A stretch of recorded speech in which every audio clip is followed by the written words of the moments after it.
शेर और मधुमक्खियों का छत्ता जंगल के राजा। एक शक्तिशाली और भव्य शेर की पीठ पर एक अनोखी चीज बनी हुई थी, मधुमक्खियों का छत्ता। ये दृश्य देखने में अजीब था। एक ऐसा जानवर जिससे पूरा जंगल डरता था, अब नन्ही मधुमक्खियों को अपनी पीठ पर बसेरा बनाने दे रहा था। यह नज़ारा प्रकृति के संतुलन और शक्ति की अनोखी व्याख्या करता था, जहाँ ताकत और नाजुकता साथ साथ मौजूद थीं। शेर अपनी ताकत और शिकार करने की कला के लिए जाना जाता है। उसकी दहाड़ से जंगल कांप उठता है और उसकी फुर्ती किसी भी शिकार को मात देने के लिए काफ़ी होती है। लेकिन आश्चर्यजनक रूप से वह इन नन्ही मधुमक्खियों के छत्ते के खिलाफ कुछ नहीं कर रहा था। ऐसा लग रहा था जैसे उसने इस स्थिति को स्वीकार कर लिया हो। ये दृश्य हमें जिंदगी का एक गहरा सबक सिखाता है।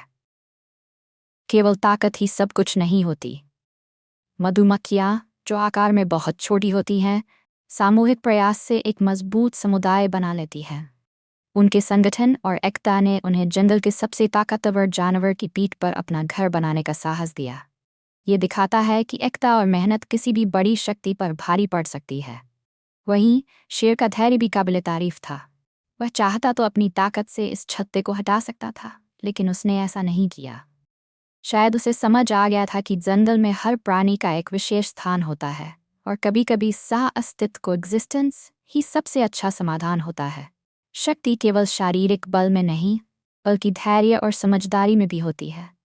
ये दृश्य हमें सिखाता है कि असली ताकत केवल बाहुबल में नहीं होती, बल्कि समझदारी, धैर्य और एकता में भी होती है। कई बार छोटे और कमज़ोर दिखने वाले जीव भी बड़े और शक्तिशाली जीवों को चुनौती दे सकते हैं। और कई बार सच्ची शक्ति विनाश में नहीं, बल्कि सह अस्तित्व और समर्पण में होती है।